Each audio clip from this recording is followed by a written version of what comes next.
Hello student, और आप सबों का इस चैनल पे जीके इरा चैनल पे स्वागत है। और जैसा कि मैं बार बार आपको कह रहा हूं कि यहाँ इस चैनल पे आपको पूरा फुल लूसेंट को कवर कर रहे हैं हम यहाँ पर, और आपको चैप्टर वाइज या आपकी तैयारी को आगे बढ़ाने का प्रयास कर रहे हैं, जिसमें पहला सेक्टर जो स्टार्ट किए हैं वो है हिस्ट्री का।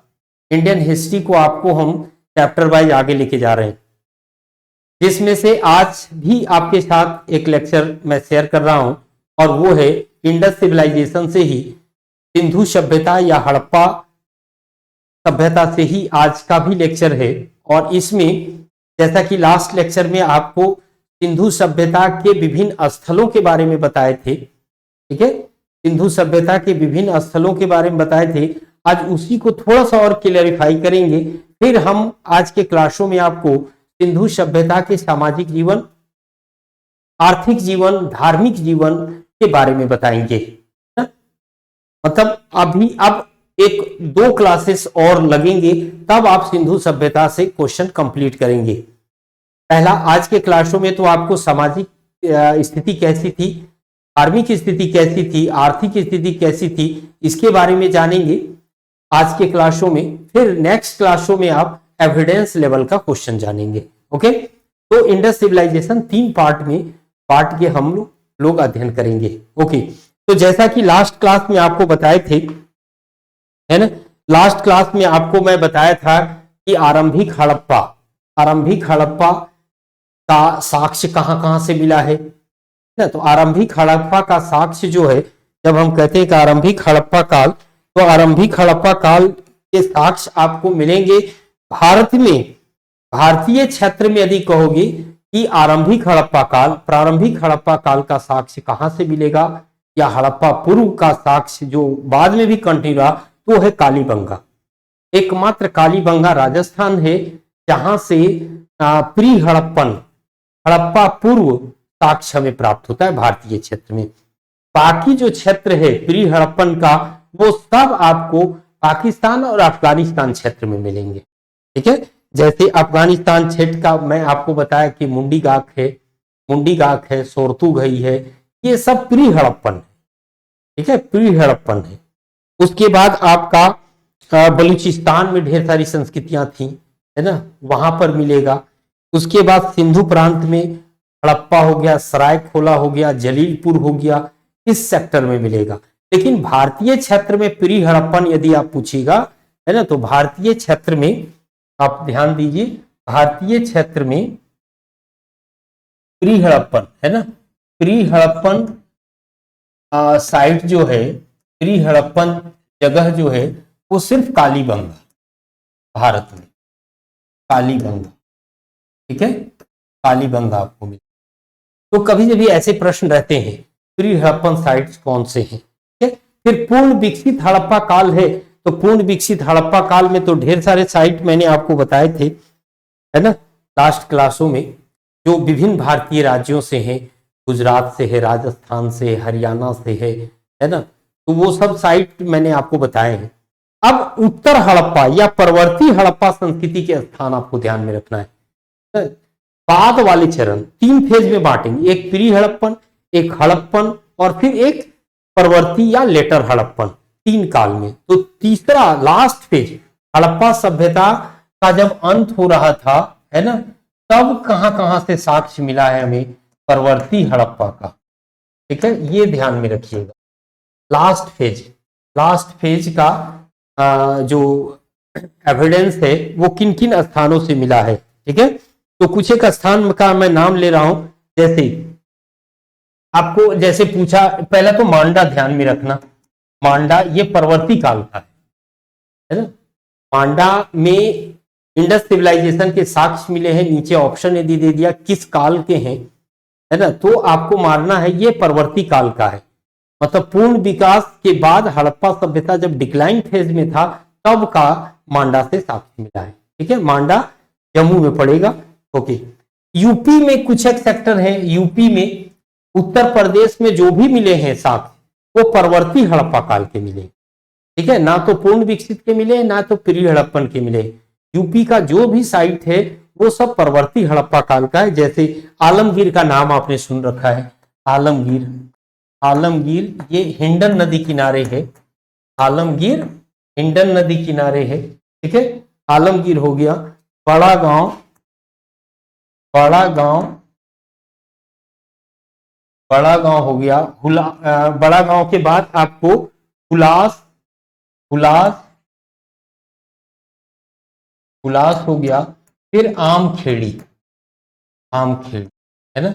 ये सब क्या है, सब यूपी में है, ये सब उत्तर प्रदेश में है, और ये सब हड़प्पा सभ्यता के लास्ट फेज को रिप्रेजेंट कर रहे हैं, है ना, बाद के कालों को रिप्रेजेंट कर रहे हैं। ओके, इसके अलावा हरियाणा में आपको, हरियाणा में भगवानपुरा, हरियाणा में आपको भगवानपुरा, ये भी लास्ट फेज भगवानपुरा, ये कहां, ये हरियाणा।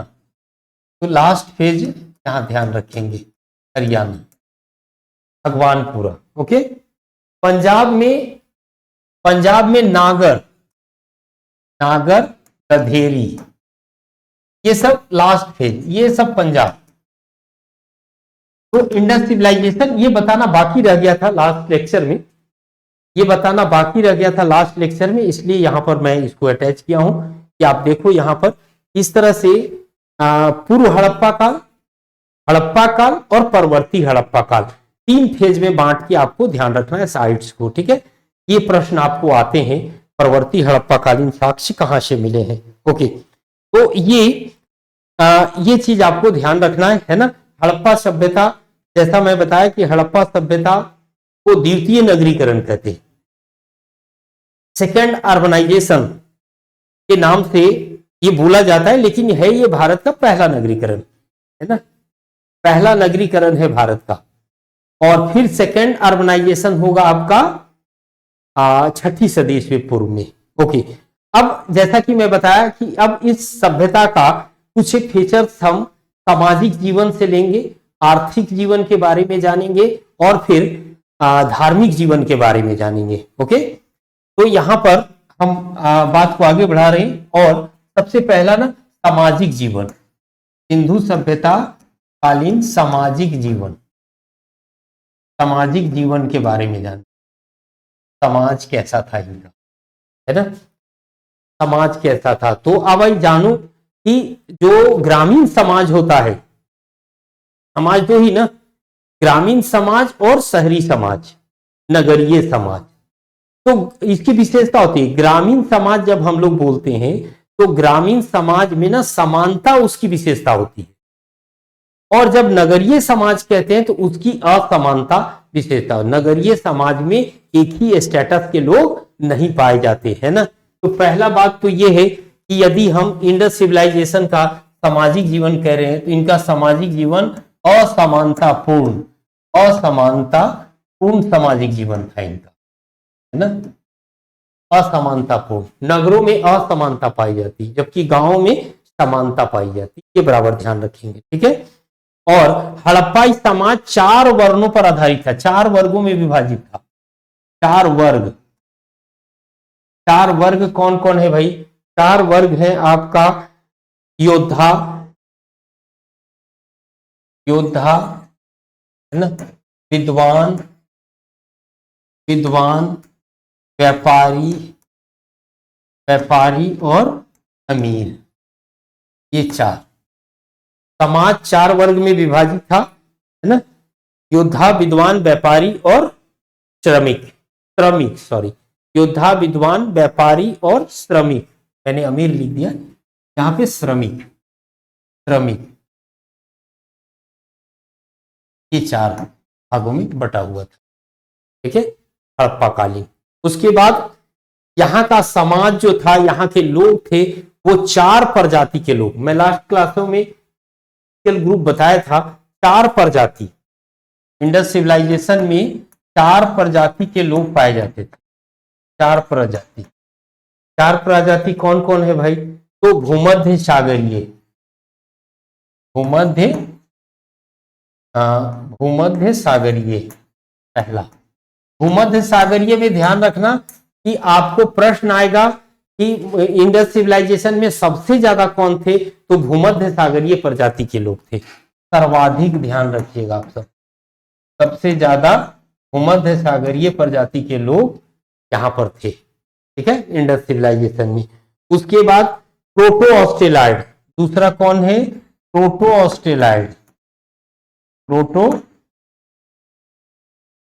प्रोटो ऑस्ट्रेलॉइड है ना, प्रोटो ऑस्ट्रेलॉइड लोग हैं।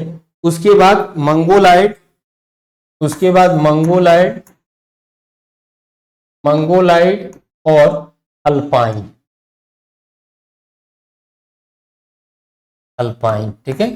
ये चार मुख्य प्रजाति वर्ग इंडस सिविलाइजेशन में था, जिनमें सबसे अधिक जो थे भूमध्य सागरीय थे। इंडस सिविलाइजेशन में निग्रिटो प्रजाति के लोग नहीं पाए जाते, निग्रिटो प्रजाति के लोग नहीं पाए जाते थे, ये आप ध्यान रखेंगे, ठीक है। इसके बाद आप देखो कि इंडस सिविलाइजेशन या समाज में जिस तरह से स्त्री मृण मूर्ति, महिलाओं की जिस तरह से मिट्टी की मूर्ति मिली है, उसके आधार पर कहा जाता है कि ये मातृसत्तात्मक समाज, मातृसत्तात्मक समाज, मातृसत्तात्मक समाज यहां पाया जाता था, मातृसत्तात्मक, ठीक है, मैटरनल सोसाइटी थी यहां पर, ओके। तो ये समाज महिलाओं की प्रसिद्धि थी, महिलाओं की ढेर सारी मृण मूर्तियां मिली हैं, महिलाओं के दैनिक उपभोग की ढेर सारी सामग्रियां मिली हैं, है ना। मैं आपको बता चुका हूं कि एक सामग्री जितना एविडेंस का लिस्ट एक जगह आपको मैं यहाँ लिख के बताऊंगा ना, उससे प्रश्न आने ही आने हैं, उसको जरूर पढ़ेंगे, बाकी ये चीजें को भी ध्यान में रखेंगे आप सब, ओके।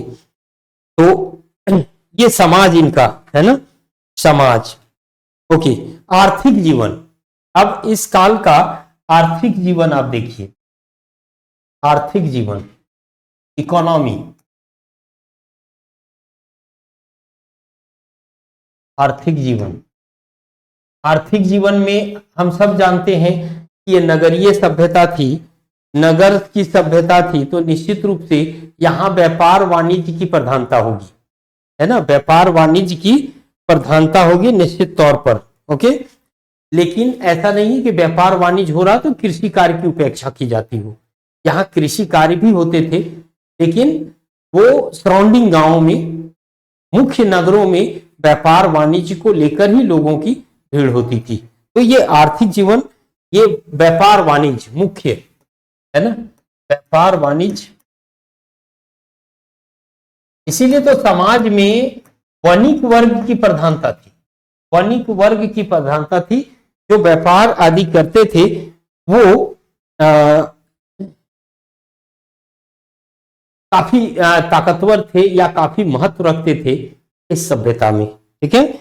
अब यहां पर हम लोग ये देखते हैं कि हड़प्पा वालों ने ही, है ना, आर्थिक जीवन में एग्रीकल्चर सेक्टर में आप देखेंगे हड़प्पा, पहले तो व्यापार वाणिज्य जैसे समझ लेते हैं, व्यापार वाणिज्य, हमारा जो व्यापार वाणिज्य होता था वो विदेशों से होता था, और मुख्य रूप से विदेशी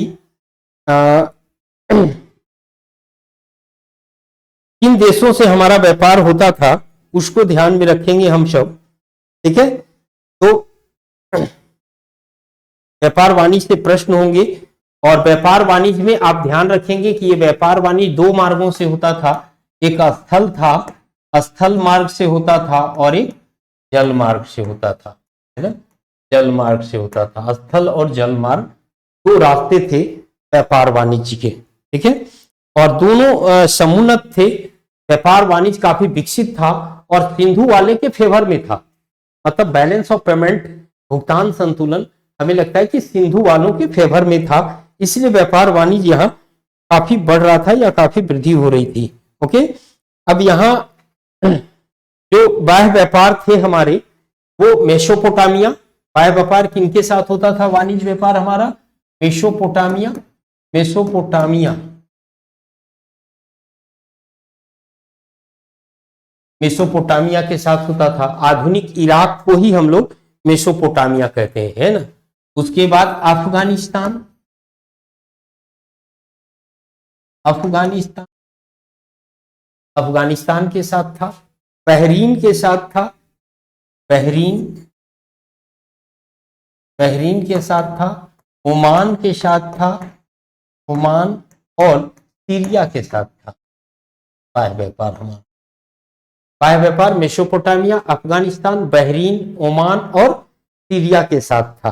ठीक है, जो यहां जो निर्यात करते थे हम लोग, हड़प्पा सभ्यता से जो निर्यात एक्सपोर्ट होता था, ठीक है, वो कौन कौन सी निर्यातित वस्तु, ध्यान में रखिए, निर्यात किया जाता था। निर्यात कौन कौन चीज वस्तु होता था, तो निर्यात यहां अनाजों का भी निर्यात होता था, पहला चीज ध्यान रखेंगे, है ना, अनाजों का भी, ग्रेन्स का भी निर्यात होता था। अनाजों का निर्यात भारत से होता था, कि सभ्यता वाले लोग करते थे। इसके साथ ही हम लोग देखते हैं कि सीप की वस्तुएं, लोथल में सीप की बनी वस्तु,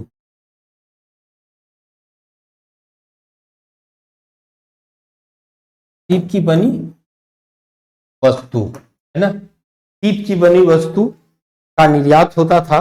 और हाथी दांत, हाथी दांत,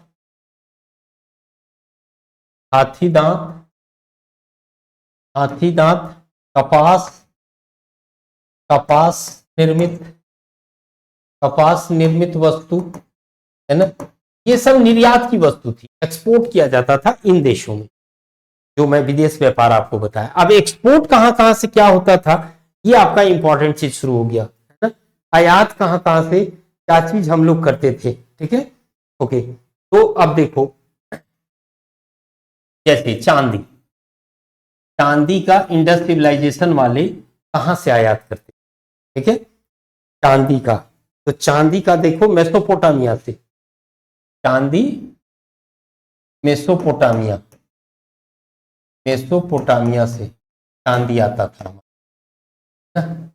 मेसोपोटामिया से चांदी आता था। इसके अलावा चांदी अफगानिस्तान और ईरान से भी आता था, चांदी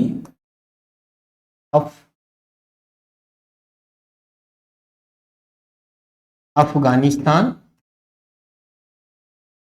और ईरान से भी आपका चांदी आता, ठीक है, चांदी। तो प्रमुख प्रमुख कुछ ऐसी चीजें थी जो आयाती थी, जहां से आयात होता था, उसके बारे में परीक्षा में पूछेगा, चांदी कहां से आयात होता था। ठीक है, ओके।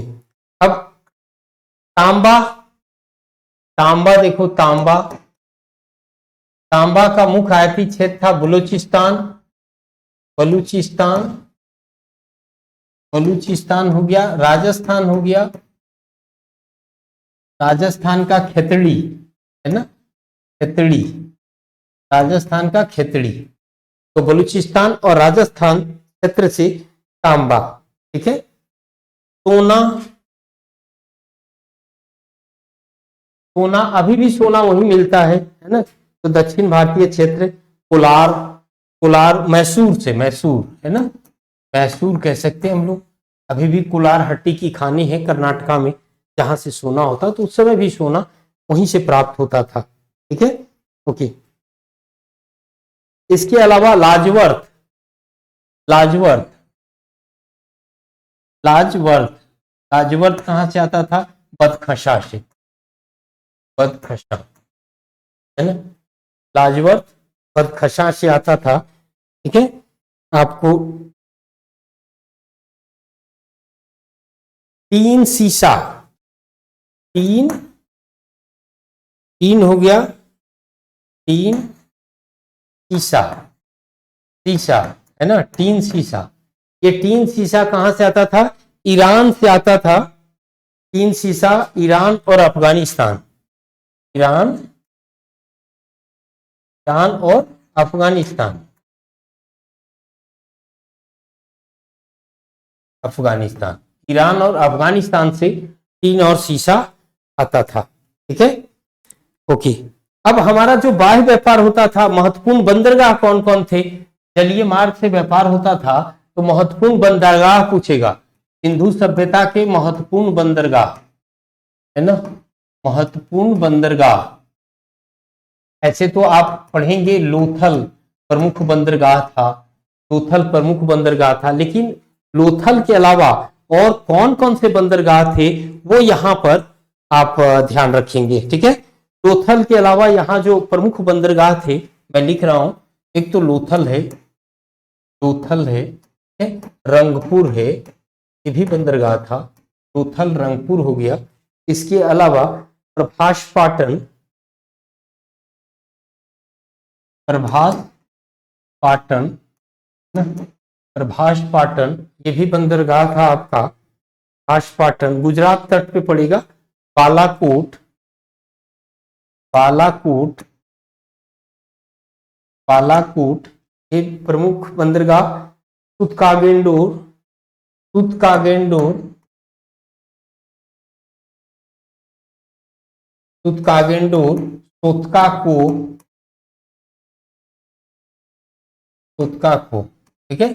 ये सब फेमस बंदरगाह थे ना। हम लोग पढ़ते हैं लोथल, है ना, लोथल हड़प्पा कालीन प्रमुख बंदरगाह था, लेकिन ये सब के सब हड़प्पा कालीन प्रमुख बंदरगाह थे, ये आप ध्यान रखेंगे, है ना।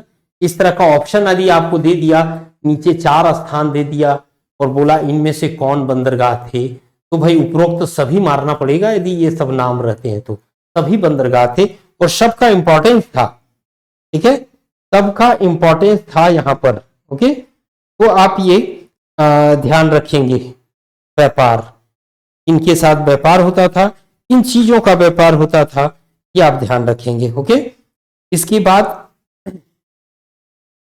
व्यापार वाणिज्य के बाद, व्यापार वाणिज्य के बाद हम लोग बात करेंगे प्रमुख मुहर सीलिंग्स के बारे में हम लोग बात करेंगे। व्यापार वाणिज्य होता था, किस देश से क्या व्यापार हो रहा है, नहीं हो रहा है, किस आधार पे पता करते थे, तो सीलिंग्स के आधार पर पता करते थे, मुहर के आधार पर, ठीक है।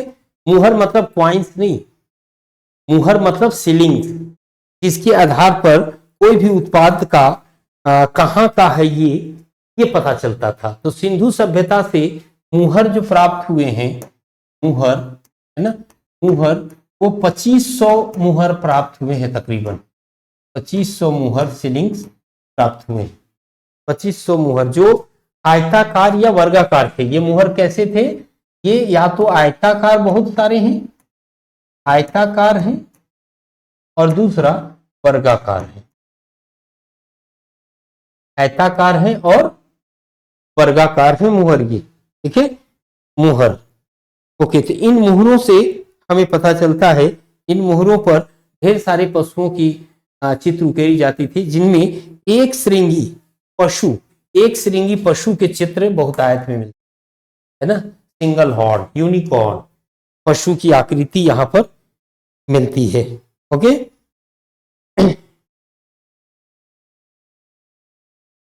मुहर। ओके, तो ये आर्थिक जीवन से रिलेटेड चीजें आप ध्यान में रखेंगे, है ना।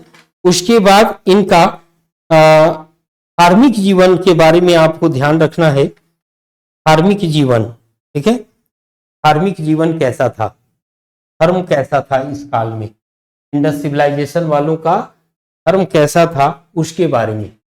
धार्मिक जीवन,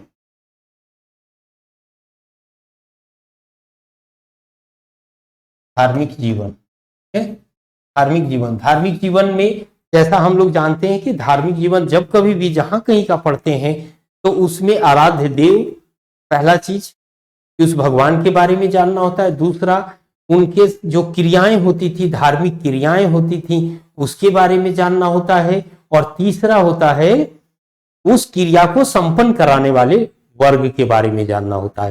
तो किसी भी धर्म में, किसी भी काल में इन्हीं 3 बातों पर चर्चा होती है, ठीक है।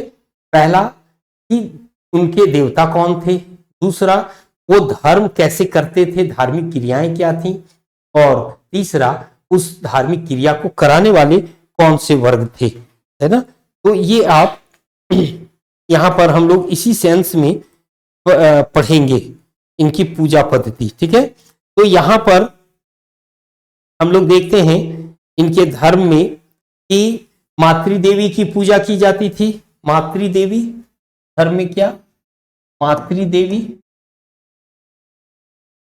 इनके जो पूजे जाते थे उनके बारे में हमें पता है, लेकिन इनके चूंकि लिखित साक्ष्य नहीं प्राप्त हैं, पढ़े नहीं जा सके हैं, जिसके कारण इनकी क्रियाओं के बारे में उल्लेख नहीं है, बहुत है ना, बहुत साक्ष्य हमारे पास नहीं है। ओके, तो मातृ देवी की पूजा की जाती थी। दूसरा, शिव की पूजा, शिव की पूजा का साक्ष्य मिलता है, शिव की पूजा है ना। वृक्ष पूजा, वृक्ष पूजा का साक्ष्य मिलता है ना, वृक्ष पूजा का साक्ष्य मिलता है। पशु पूजा का साक्ष्य मिलता है, पशु पूजा, पशु पूजा का साक्ष्य मिलता है इस काल में हमें। इसके साथ ही हमें नाग पूजा का साक्ष्य मिलता है, नाग पूजा, नाग पूजा का साक्ष्य मिलता है। देखो ये सब इंडस सिविलाइजेशन में ये पूजा की जाती थी, है ना। क्योंकि मैं पहले ही आपको बताया कि इनके लिखित साक्ष्य को पढ़ा नहीं गया है, इसलिए इनके धार्मिक आइडियोलॉजी क्या थे इस पर कोई परफेक्ट बात नहीं बताया जाता इतिहास में, है ना। किस उद्देश्य से ये लोग वर्क करते थे, धर्म करते थे, इसके बारे में क्लियर नहीं है। बट जिन देवताओं की ये पूजा करते थे वो हमें पता है। जैसा मैंने आपको बताया कि मातृ देवी की पूजा, ठीक है, मातृ देवी की पूजा यहाँ पर किया जाता था, ठीक है। और मातृ देवी, मातृ देवी, शिव की पूजा, शिव की पूजा हम लोग भी इस काल में करते थे। और शिव की पूजा के साथ साथ लिंग पूजा, शिवलिंग पूजा का साक्ष्य हमें मिला है। किसका मिला है? शिवलिंग पूजा, शिवलिंग पूजा का सर्वाधिक प्रमाण मिला है काल में। क्योंकि मूर्ति तो इस समय बनी नहीं थी ना, मूर्ति तो बनी नहीं, बट कुछ एक मृण मूर्तियां मिली हैं, मिट्टी की मूर्तियां मिली हैं आपको इस काल में, ठीक है। हड़प्पाई बस्ती में बड़ी संख्या में मृण मूर्ति मिली है, और जिनमें कहा जाता है कि इनमें मातृ देवियों की बहुत सारी मूर्तियां होंगी। ओके, तो ये सिंधुवासी जो शिव की पूजा करते थे, शिवलिंग की पूजा करते थे, शिव की पूजा इन्होंने 3-4 रूपों में किया। शिव की पूजा जैसे किरात के रूप में, शिव की पूजा कैसे करते थे? किरात के रूप में। किरात, किरात मतलब होता है शिकारी के रूप में, है ना। किरात मतलब शिकारी के रूप में, शिकारी के रूप में। नर्तक के रूप में, है ना, नर्तक के रूप में भी शिव की पूजा इन्होंने किया, सिंधु वालों ने, ठीक है। इसके बाद शिव की पूजा इन्होंने नागधारी के रूप में, नागधारी, नागधारी के रूप में इन्होंने किया। तो ये इस रूप में शिव को पूजते थे लोग यहां पर, ठीक है। वृक्ष पूजा भी यहां पर दिखाई देता है। इनका मुख्य रूप से पीपल और बबूल, वृक्ष पूजा में पीपल और बबूल, पीपल और बबूल, पीपल और बबूल की पूजा होती थी। पीपल सबसे पवित्र वृक्ष था इनका, पीपल और बबूल की पूजा की जाती थी, ठीक है। पशु पूजा में, पशु पूजा में सबको पता है, ये आप सब जानते होंगे, कुबड़ वाले बैल, है ना, कुबड़, कुबड़ वाले बैल या सांड, कुबड़ वाले सांड की पूजा यहां पशु पूजा के रूप में की जाती थी। ओके, कुबड़ वाले यहां पर होती थी, कुबड़ वाले पशु की पूजा, ठीक है। मैं आपको बताया नाग पूजा, कुछ एक ऐसे साक्ष्य मिले हैं, है ना, खास करके लोथल से कुछ एक मृद भांडों पर सांप बने हैं, है ना, सांप, जिससे ये कहा जाता है कि नहीं, नाग पूजा भी करते थे ये। अब इनमें जो सिंधु वाले पूजा करते थे उसमें हम लोग दो चीज देखते हैं। एक तो एक भक्ति की भावना दृष्टिगत होती है, जो भी एविडेंस है। इसके अलावा पुनर्जन्मवाद के भी बीज इनमें मिलते हैं। पुनर्जन्मवाद के बीज को समझने के लिए इनकी अंत्येष्टि प्रकार को देखना होगा, है ना। इंडस सिविलाइजेशन में अंत्येष्टि कैसे होता था, ठीक है, अंतिम क्रिया अंत्येष्टि। अंत्येष्टि तो इसमें होता था तीन प्रकार का होता था। एक तो होता था पहले पूर्ण समाधिकरण,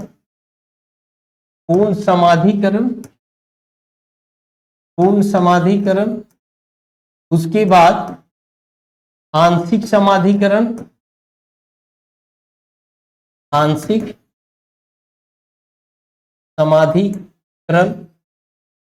समाधिकरण और तीसरा होता था दाहकरण। पूर्ण समाधिकरण मतलब हुआ कि मरने के बाद उनको दफना देना, मरने के बाद तुरंत उनको दफना देना, ये पूर्ण समाधिकरण आ गया, ठीक है। आंशिक समाधिकरण मरने के बाद कुछ दिन तक खुला छोड़ देना, उसके बाद जो बचे खुचे अवशेष होंगे उसको दफनाना, उसको आंशिक समाधिकरण कहते हैं। और दाह कर्म मतलब हो गया शवों को दाह संस्कार करना, शवों को जलाना, वो दाह कर्म। तो इंडस सिविलाइजेशन में अलग अलग क्षेत्रों में ये तीन प्रकार के अंत्येष्टि क्रियाएं थी।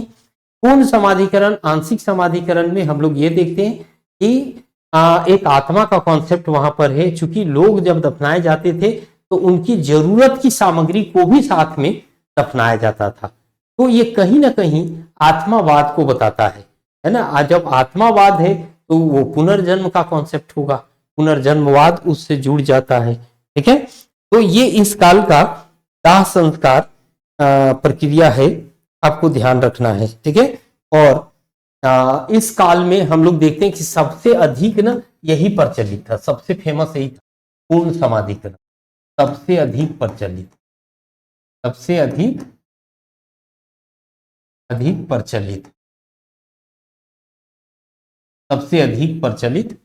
पूर्ण समाधिकरण था, सबसे अधिक पूर्ण समाधिकरण प्रचलित था इस काल में, ठीक है। तो ये आपको ध्यान रखना है ना। मतलब इंडस सिविलाइजेशन में आपको इनका धर्म, धार्मिक स्थिति, आर्थिक स्थिति, सामाजिक स्थिति से रिलेटेड क्वेश्चंस, ओके। और हम लोग अब जो बात करेंगे हम लोग इंडस सिविलाइजेशन में, एक और क्लासेज में इंडस सिविलाइजेशन खत्म होगा आपका, और वो क्लास होगा सिर्फ आपका एविडेंस, है ना। जो एग्जामिनेशन पॉइंट ऑफ व्यू से तो आप भी समझते हैं सब महत्वपूर्ण है, लेकिन सबसे महत्वपूर्ण होगा आपका वो पोर्शन नेक्स्ट लेक्चर जिसमें हम आपको एक लिस्ट यहां बनवाएंगे, आपको बताएंगे कौन सा साक्ष्य कहां मिला, है ना। हड़प्पा सभ्यता का स्थल, वहां से प्राप्त साक्ष्यों की एक लिस्ट आपको पढ़नी है, याद करनी है, तब आप सिंधु सभ्यता से, हमें लगता है कि कोई भी प्रश्न सिंधु सभ्यता से आपका नहीं बाहर जाएगा। कोई भी परीक्षा आप देते हैं राज्य स्तरीय या जो भी JSSC वगैरह जो भी देते हैं, आप रेलवे देते हैं, सभी परीक्षाओं में प्रश्न आपके पकड़ा जाएंगे। ओके स्टूडेंट्स, तो हम लोग नेक्स्ट अगले सेशन में आपको मिलेंगे इंडस सिविलाइजेशन में जितने भी एविडेंस हैं उसको लेकर, ओके। तो आज की क्लास आपकी यहीं तक, और फिर हम आपसे अगले क्लास में मिलेंगे।